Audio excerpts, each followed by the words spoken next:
नमस्कार, आप देख रहे हैं आज का एजेंडा। मैं हूं आंचल गुलाटी गुंबर। आज हम ट्रैक कर रहे हैं बहुत अहम खबरों को, खास तौर पर जिस तरह से बात होगी केरल की पहली वंदे भारत को लेकर। हम जानेंगे जो सूडान में फंसे हुए भारतीय हैं उनको निकालने के लिए जो मिशन कावेरी चलाया गया है वो कहाँ और किस हद तक पहुंचा है। तो आप जुड़े रहिए आज के एजेंडे के साथ। रुक करते हैं आज के एजेंडे में सुर्खियों का। आज केरल को मिलेगी पहली वंदे भारत एक्सप्रेस ट्रेन। प्रधानमंत्री Narendra Modi Thiruvananthapuram central railway station से दिखाएंगे हरी झंडी। 3,200 करोड़ रुपए की परियोजनाओं का होगा शिलान्यास और लोकार्पण।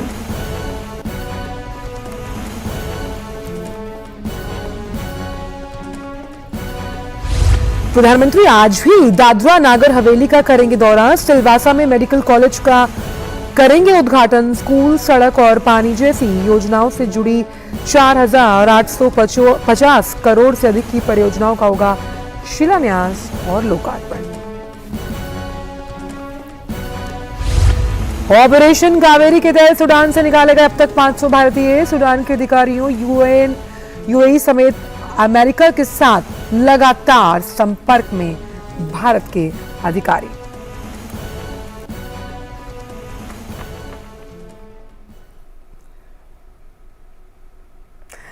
तो लिख लीजिए कि केरल की विकास यात्रा में आज की तारीख बेहद खास साबित होने वाली है। प्रधानमंत्री नरेंद्र मोदी आज तिरुवनंतपुरम सेंट्रल स्टेशन पर केरल की पहली वंदे भारत एक्सप्रेस रेलगाड़ी को रवाना करेंगे कुछ ही देर में। इसके अलावा आज केरल को 3,200 करोड़ रुपए से अधिक की अलग अलग परियोजनाओं का भी तोहफा मिलेगा। जान लेते हैं इस खास रिपोर्ट के जरिए।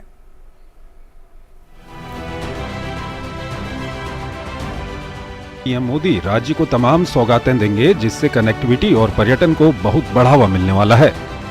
प्रधानमंत्री तिरुवनंतपुरम सेंट्रल स्टेशन पर तिरुवनंतपुरम और कासरगोड के बीच केरल की पहली वंदे भारत एक्सप्रेस को झंडी दिखाकर रवाना करेंगे।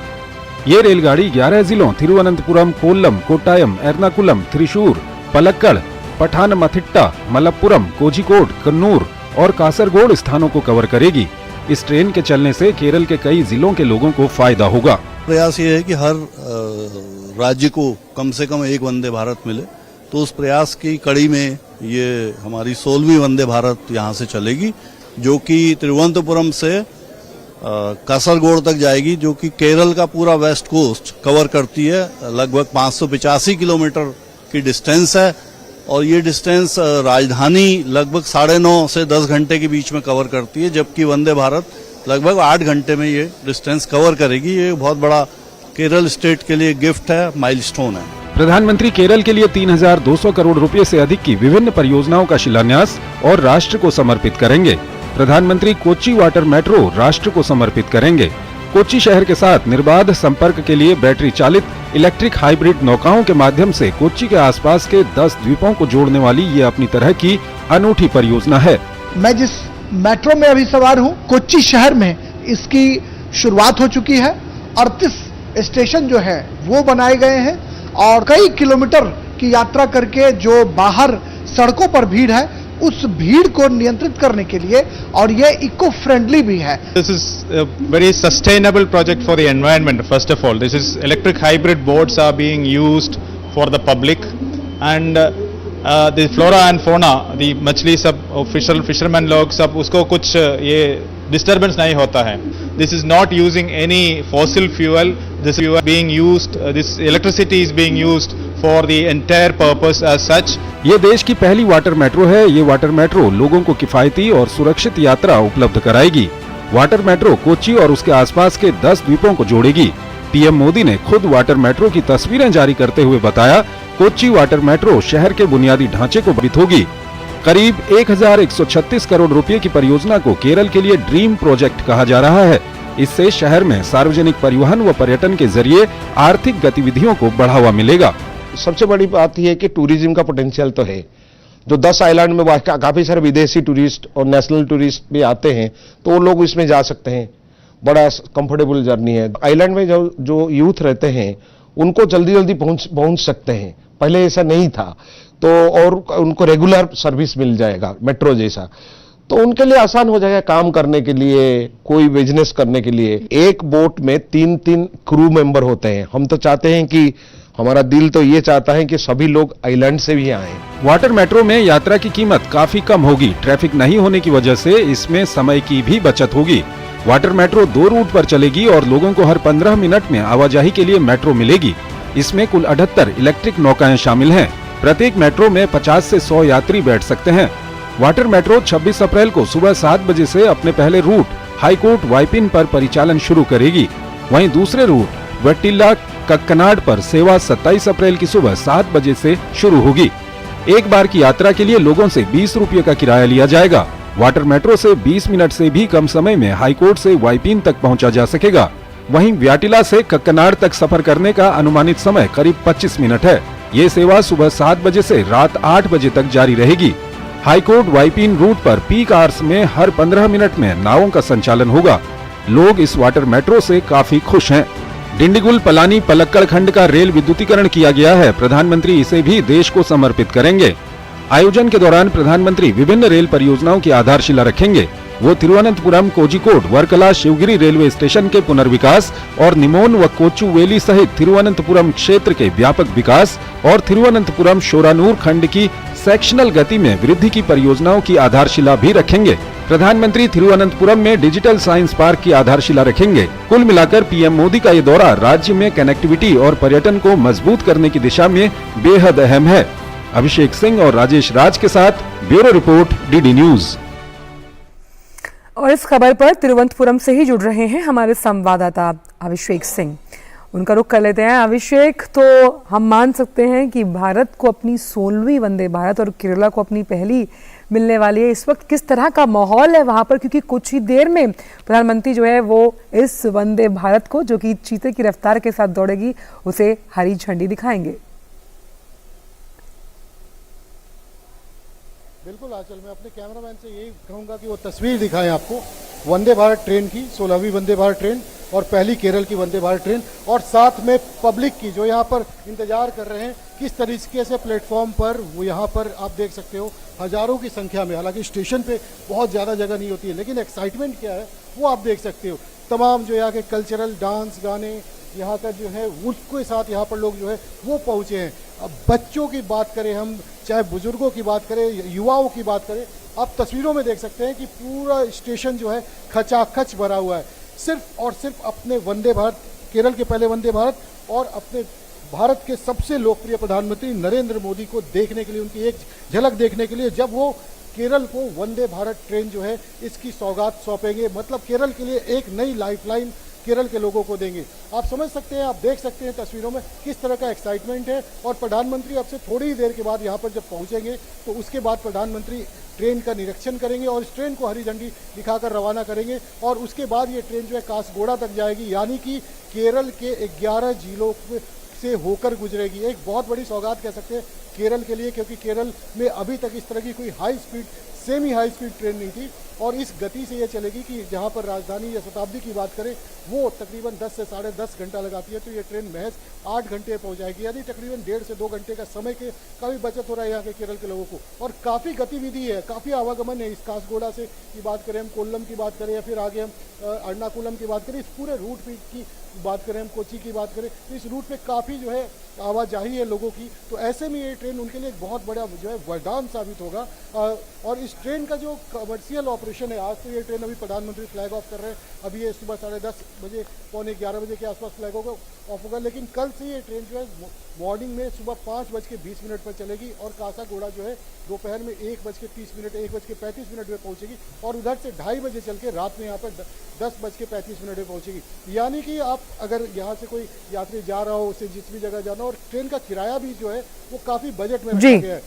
अगर एग्जीक्यूटिव क्लास की हम बात करें तो तकरीबन 2000 के आसपास इसका किराया है, और तकरीबन 1100 रुपये के आसपास का जो किराया है वो इसके इकोनॉमी क्लास का फिक्स किया गया। और वर्ल्ड क्लास फैसिलिटी भी मिलेगा जो यहाँ के केरल के लोग हैं। आंचल, और अगर पर्यटन के लिहाज से तो हम लगातार बात कर ही रहे हैं, जिसकी जानकारी आपने भी दी, लेकिन अगर हम बात करें कारोबारी गतिविधियों को लेकर, कासरगोड, कोटायाम, ये तमाम ऐसे ज़िले हैं जहां से व्यापारियों को जब केरल के इन ज़िलों में सफ़र करना होता था तो समय बहुत लगता था, लेकिन अब ये जो समय की दिक्कत है वो कहीं ना कहीं कम होती हुई नजर आ रही है। आपके पास वापस आएंगे, समय मेरे पास कम है अभिषेक, लेकिन पीछे हम देख सकते हैं कि जो उत्साह है ये बहुत जल्द प्रधानमंत्री जब हरी झंडी दिखाएंगे तो ये उत्साह और खुशी में तब्दील हो जाएगा। रुक कर लेते हैं प्रधानमंत्री के अगले कार्यक्रम की, लेकिन उससे पहले अभिषेक सिंह का धन्यवाद कर दें। तो जो अगला कार्यक्रम है वो दादरा नागर हवेली में है, जहां प्रधानमंत्री जाने वाले हैं। वहां भी जो विकास कार्यों की नई लहर है वो आज से चलेगी। तो सिलवासा में मेडिकल कॉलेज के साथ साथ दमन में देवका सी फ्रंट देश को समर्पित किया जाएगा। इसके अलावा दादरा और नागर हवेली में करीबन आज 4,850 करोड़ रुपए की जो विकास परियोजनाएं हैं उसका भी आगाज होने वाला है। इस खास रिपोर्ट के जरिए आइए देखते हैं। सिलवासा का ये नमो medical education and research institute बनकर तैयार है। प्रधानमंत्री मोदी इसे राष्ट्र को समर्पित करेंगे।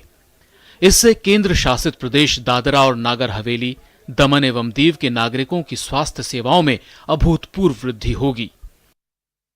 अत्याधुनिक मेडिकल कॉलेज में नवीनतम अनुसंधान केंद्र, राष्ट्रीय और अंतर्राष्ट्रीय पत्रिकाओं से सुसज्जित 24 घंटे केंद्रीय पुस्तकालय, विशेष चिकित्सा कर्मचारी, चिकित्सा प्रयोगशालाएं, स्मार्ट लेक्चर हॉल, अनुसंधान प्रयोगशालाएं, शरीर रचना संग्रहालय, क्लब हाउस और खेल सुविधाएं शामिल हैं। छात्रों और संकाय सदस्यों के लिए आवासीय परिसर की सुविधा भी मुहैया कराई गई है। हमारी पूरी जो यहाँ की मेडिकल एजुकेशन है वो पूरी डिजिटली कनेक्टेड है। बहुत जगह ऐसा होता है कि हम बच्चों को सुविधाएं नहीं मिल पाती हैं, तो ये सुविधाएं यहाँ पे सारी की सारी लेस हैं, चाहे वो कोई भी सुविधा हो। जैसे कि हम बोलेंगे हॉस्टल की सुविधाएं हैं, हॉस्पिटल भी हमारा बहुत बड़ा है जो 35 एकड़ और 203 करोड़ की लागत से बना ये नमो medical education and research institute केंद्र शासित प्रदेश दादर नगर हवेली और दमन दीव का पहला मेडिकल कॉलेज है। इस नमो medical education and research institute के बन जाने से आदिवासी बहुल इस क्षेत्र में न केवल वर्ल्ड क्लास चिकित्सा सुविधा मिलेगी, बल्कि यहाँ के जो बच्चे हैं वो अपने घर के पास ही मेडिकल की पढ़ाई कर सकेंगे। प्रधानमंत्री सिलवासा के साइली मैदान में 4,850 करोड़ रुपए से ज्यादा की 96 परियोजनाओं का शिलान्यास और लोकार्पण करेंगे। इन परियोजनाओं में दादरा और नागर हवेली जिले के मोरखल, खिरडी, सिंदोनी और मसाट के सरकारी स्कूल शामिल हैं। जिले की सड़कों का सौंदर्यीकरण, सुदृढ़ीकरण और चौड़ीकरण, अंबावाड़ी, परियारी, दमनवाड़ा, खारीवाड़ और सरकारी इंजीनियरिंग कॉलेज, दमन के सरकारी स्कूल, मोती दमन और नानी दमन में मछली बाजार और शॉपिंग कॉम्प्लेक्स और नानी दमन में जल आपूर्ति योजना की विस्तार की परियोजनाएं शामिल हैं। मुझे बताते हुए गर्व भी हो रहा है कि शिक्षा हो, हेल्थ हो, सोशल सेक्टर हो, इंफ्रास्ट्रक्चर हो, ये सारे क्षेत्रों में अकल्पनीय अद्भुत इस क्षेत्र में बदलाव हुआ है। प्रधानमंत्री दमन में देवका सी फ्रंट भी राष्ट्र को समर्पित करेंगे। लगभग 165 करोड़ रुपए की लागत से करीब 5.45 किलोमीटर का सी फ्रंट बनाया गया है। देश में अपनी तरह का एक तटीय विहार स्थल बनाया गया है। इससे स्थानीय अर्थव्यवस्था को बढ़ावा मिलेगा और पर्यटकों को आकर्षित भी करेगा। यह अवकाश और मनोरंजन गतिविधियों का नया केंद्र बन जाएगा। इस विश्व स्तरीय पर्यटन स्थल में अत्याधुनिक प्रकाश व्यवस्था, पार्किंग सुविधाएं, बगीचे, फूड स्टॉल, मनोरंजन के विभिन्न साधन उपलब्ध कराए गए हैं। दमन में देवका बीच पर ये नमो पथ आपको जो दिखाई दे रहा है उसका भी उद्घाटन प्रधानमंत्री करेंगे और इसके साथ साथ ही दमन में एक रोड शो है जिसके लिए दमन निवासी बेसब्री से प्रधानमंत्री का इंतजार कर रहे हैं। भविष्य में यहाँ लग्जरी टेंट सिटी बनाने का प्रावधान भी किया गया है। दमन से नीरज सिंह और सिलवासा से नीतेंद्र सिंह की रिपोर्ट, डीडी न्यूज। तो हमारे दो संवाददाता इस खबर पर जुड़ रहे हैं। सिलवासा से जुड़ रहे हैं नितेंद्र सिंह और दमन से जुड़ रहे हैं नीरज। सबसे पहले आपके पास आना चाहूंगी। अगर हम देवका की बात करें तो वो सी फ्रंट आज राष्ट्र को समर्पित किया जाएगा, लेकिन हमने आपकी एक रिपोर्ट कल देखी थी जहां हमने कुछ छोटे बच्चों को प्रधानमंत्री के परिधान में बहुत ही आकर्षक रूप से और उत्साहित रूप से प्रधानमंत्री के स्वागत में देखा। उसको लेकर क्या जानकारी और किस तरह का माहौल? देखिए, वो 20 बच्चे थे और प्रधानमंत्री ने पिछले 8 सालों में जो अलग अलग ड्रेसें पहनी हैं, उन ड्रेसों को पहनकर वो बच्चे यहाँ पर प्रधानमंत्री का स्वागत करने के लिए उपलब्ध रहेंगे। और दूसरी सबसे बड़ी बात है, आप देखें कि पूरे भारत की जो झलक है वो उन बच्चों की ड्रेस में दिखाई देती है। प्रधानमंत्री जब केरल जाते हैं तो वहाँ की जो स्थानीय ड्रेस है वो पहनते हैं, पंजाब जाते हैं तो वहाँ की स्थानीय ड्रेस पहनते हैं। तो वो जो कह सकते हैं कि पूरे भारत की झलक उन बच्चों की ड्रेस में और उन बच्चों के जो गेटअप है उसमें आपको दिखाई देगी। दूसरा, आंचल मैं आपको ये दिखाता हूं कि जो देवका बीच पर जो सी फ्रंट बनाया गया है वो आप देखें, ये दृश्य उसके खूबसूरत सी फ्रंट है। प्रधानमंत्री जब शाम को यहाँ पहुंचेंगे तो इसका उद्घाटन करेंगे। करीब 5.5 किलोमीटर ये लंबा है और खास बात यह है कि यहाँ पर ग्रीनरी का ध्यान रखा गया है। पूरे रास्ते में सीसीटीवी यहाँ पर इंस्टॉल है ताकि कोई भी यहाँ पर आए और अगर कोई असामाजिक तत्व हरकत करने की कोशिश करेगा तो पुलिस तत्काल उस पर कार्रवाई करेगी। इसके साथ ही यहाँ पर इस तरीके से इसको बनाया गया है कि जो भी फूड कोर्ट्स या जो दुकानें यहाँ पर दी गई हैं वो स्थानीय लोगों को दी गई हैं, ज़्यादातर दुकानें। तो काफ़ी खूबसूरत ये दृश्य दिखाई देता है जब शाम के समय सूरज ढलता है तो बड़ी संख्या में जो सैलानी हैं वो यहाँ पर पहुंचते हैं देवका बीच पर। और आपको बताते हैं कि मैं पहले भी यहाँ पर आया था इस बीच पर, तो इस तरीके की खूबसूरती देखने को नहीं मिलती थी क्योंकि जो पत्थर या गंदगी उस तरह के यहाँ पर ज़्यादा दिखाई देते थे। लेकिन अब पूरा का पूरा जो पथ है, जिसे हम नमो पथ कहेंगे, वो पूरा का पूरा पथ खूबसूरत है, 5.5 किलोमीटर है। और हमने तमाम सैलानियों से बात भी करी थी आंचल, उनका ये कहना है कि ये एकदम अद्भुत जैसा है और ऐसा लगता है जैसे कि हम कहीं विदेश में आकर इस तरीके की जगह पर घूम रहे हैं। और ज़्यादातर वीकेंड पर जो टूरिस्ट हैं वो यहाँ पर आते हैं आंचल, बड़ी संख्या में सूरत से, इसके अलावा मुंबई से, क्योंकि दोनों वेल कनेक्टेड हैं और 2 घंटे की दूरी पर है, तो बड़ी संख्या में जो टूरिस्ट आते हैं, विदेशों से भी बड़ी संख्या में टूरिस्ट आते हैं। एक अनुमान आप समझ सकती हैं कि पिछली साल फरवरी में करीब 13,000 के करीब टूरिस्ट आए थे, लेकिन इस बार अगर हम देखें तो इस बार 36,000 से ज़्यादा जो टूरिस्ट है वो एक दिन में यहाँ पर पहुँचा है। तो आप समझ सकती हैं कि किस तरीके से टूरिस्टों के बीच में ये जो जगह है वो फेमस है और आज प्रधानमंत्री इसका उद्घाटन करेंगे। निश्चित तौर पर ये टूरिस्टों के लिए एक बड़ा आकर्षण का जो केंद्र है वो साबित होने वाला है। इसके साथ साथ ही एक लंबा रोड शो भी है प्रधानमंत्री का और बड़ी संख्या में जो दमनवासी हैं वो उनका इंतजार कर रहे हैं बेसब्री से। दमनवासियों ने उनके लिए सॉन्ग तैयार किया है।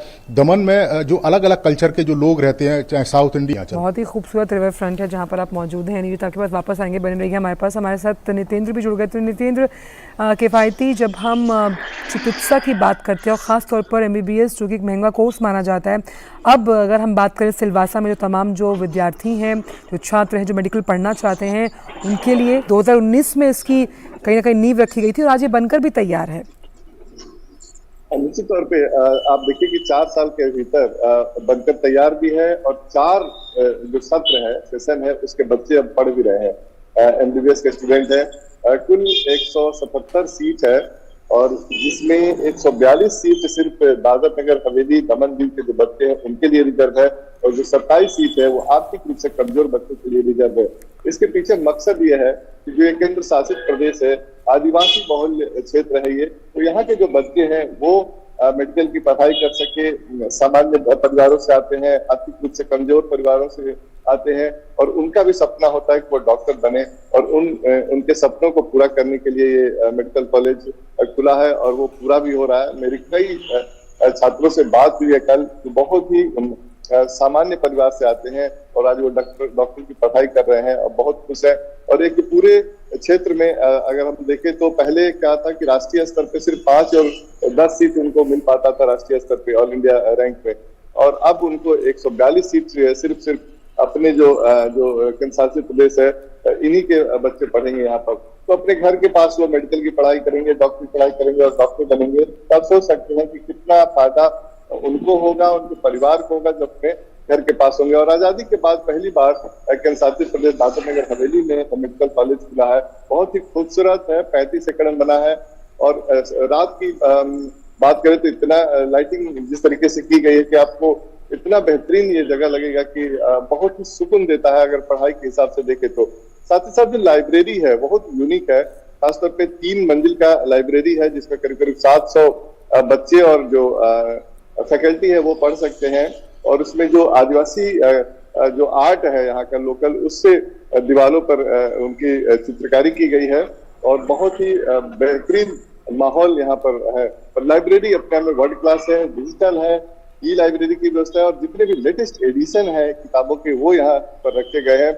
और आप भी एक जो आईडी है उसके जरिए आप बच्चे जो है इस किताब इशू करा सकते हैं। तो कुल मिलाकर के अगर हम देखें तो बेहतरीन स्वास्थ्य सुविधा भी मिलेगा। ये विनोबा भावे अस्पताल से जुड़ा हुआ है जहां से 600 से ज्यादा बिस्तर है और आगे आने वाले दिनों में 1200 बिस्तरों का ये अस्पताल होने जा रहा है। तो एक बहुत ही बढ़िया स्वास्थ्य सुविधा मिलेगा दमन और दादर नगर हवेली के लोगों। बिल्कुल, तो दमन और दीव के लिए आज सौगातों से भरा हुआ दिन। बहुत बहुत शुक्रिया नितिन आपका भी और नीरज आपका भी इन तमाम जानकारियों को हमसे साझा करने के लिए। और अब बात कर लेते हैं आज के एजेंडे में सूडान को लेकर, जहां फंसे भारतीय नागरिकों की सुरक्षित निकासी के लिए भारत सरकार ने ऑपरेशन कावेरी शुरू किया। इसके तहत सोमवार को 500 भारतीय सूडान पोर्ट पहुंचे। आईएनएस सुमेधा से ऑपरेशन कावेरी के जरिए इन भारतीयों को जद्दा लाया जाएगा और वहां से उनकी एयरक्राफ्ट के जरिए भारत वापसी होगी। ये ऑपरेशन सूडान में समुद्री मार्ग से किया जा रहा है। सूडान में छिड़े गृहयुद्ध के कारण हालात वहां काफ़ी ख़राब हैं। एयर स्पेस पूरी तरह बंद है, लिहाजा कोई भी विमान उड़ान नहीं भर सकता। कल ही भारत के विदेश मंत्री ने ट्वीट के जरिए बताया था कि ऑपरेशन कावेरी के तहत 500 भारतीय पोर्ट सूडान पहुंच गए। उन्होंने कहा कि भारतीय जहाज़ और विमान नागरिकों को स्वदेश लाने के लिए तैयार है और विदेश मंत्री ने कहा कि भारत सरकार सूडान में अपने नागरिकों की सहायता के लिए प्रतिबद्ध है। विदेश मंत्रालय का कहना है कि सूडान में भारतीय दूतावास लगातार वहां रह रहे भारतीय नागरिकों के संपर्क में है और दूतावास इस बात को लेकर लगातार काम कर रहा है कि खार्तूम से कैसे भारतीयों को निकाला जाए। वहीं प्रधानमंत्री ने विदेश राज्य मंत्री को निकासी के काम की निगरानी का जिम्मेदारी जो है उसे सौंपा है। 15 अप्रैल से अफ्रीकी देश सूडान में गृह युद्ध चल रहा है। देश में सेना और अर्धसैनिक बलों के बीच संघर्ष अपने चरम पर है। और इसी बड़ी खबर पर फोन लाइन से मौजूद है हमारे संवाददाता अमृतपाल। अमृत, हम जानते हैं कि इस मिशन को बहुत अहम रोल के साथ निभाया जाएगा अगर हम बात करें कावेरी ऑपरेशन को लेकर, लेकिन मेरा सवाल आपसे यहाँ पर यह, क्योंकि यहाँ हवाई मार्ग बिल्कुल बंद है तो कहीं ना कहीं जो वैकल्पिक व्यवस्था है उसे अपने चरम पर पहुँचाने के लिए थोड़ी मुश्किल तो आएगी विदेश मंत्रालय को। जी, ऐसे ऑपरेशंस में ये कॉम्प्लेक्सिटी आती है जब आप एक वॉर जोन में स्टक हैं जहां युद्ध जैसी स्थिति है, तो लोगों को एकत्रित करना एक जगह पे, उनकी एग्जिट करवाना, वहां से उनकी इवैक्यूएशन करना, तो वो चैलेंजेस तो आते ही हैं। बड़ा चैलेंज ये है कि जो भारतीय हैं और वहाँ सूडान में वो एक शहर में या खार्तूम में एक जगह नहीं है, वो पूरे देश में की अलग अलग जगहों पर फैले हुए हैं। कईयों के बिजनेसेस हैं, कई एजुकेशन प्रोफेशन में हैं, कई सदियों से, काफी सालों से वहाँ बसे हुए हैं। भारतीय मूल के नागरिक भी हैं जो अब सूडानीज नेशनल्स हैं, पर वो भी अगर वापस आना चाहें तो उनकी फैमिलीज हैं, तो उनको एक जगह पे इकट्ठा करना, उनके ट्रैवल से उनकी सेफ्टी इंश्योर करना। हालांकि दोनों ही जो फैक्शंस हैं, चाहे वो सूडानीज आर्मी हो या पैरामिलिट्री ग्रुप जो है आरएसएफ, वो डायरेक्टली फॉरेन नेशनल्स को अटैक नहीं कर रहा है या उनकी इवैक्यूएशन या देश से एग्जिट में उनको कोई दिक्कत नहीं है। उनकी आपस की पार स्ट्रगल है, पर युद्ध जैसी स्थिति में क्रॉस फायर में किसी को अगर क्षति पहुंचती है तो वो पॉसिबिलिटी तो एग्जिस्ट करती ही है। तो फिर दूसरा चैलेंज ये है कि कम्युनिकेशन, इंटरनेट डाउन है पिछले 3 दिन से, लोगों से संपर्क करना, लोगों का एम्बेसी स्टाफ से संपर्क करना, अपने ट्रैवल डॉक्यूमेंट्स प्रोसेस करना इतने शॉर्ट टाइम पर, तो ये सब जो प्रैक्टिकल दिक्कतें हैं वो हैं।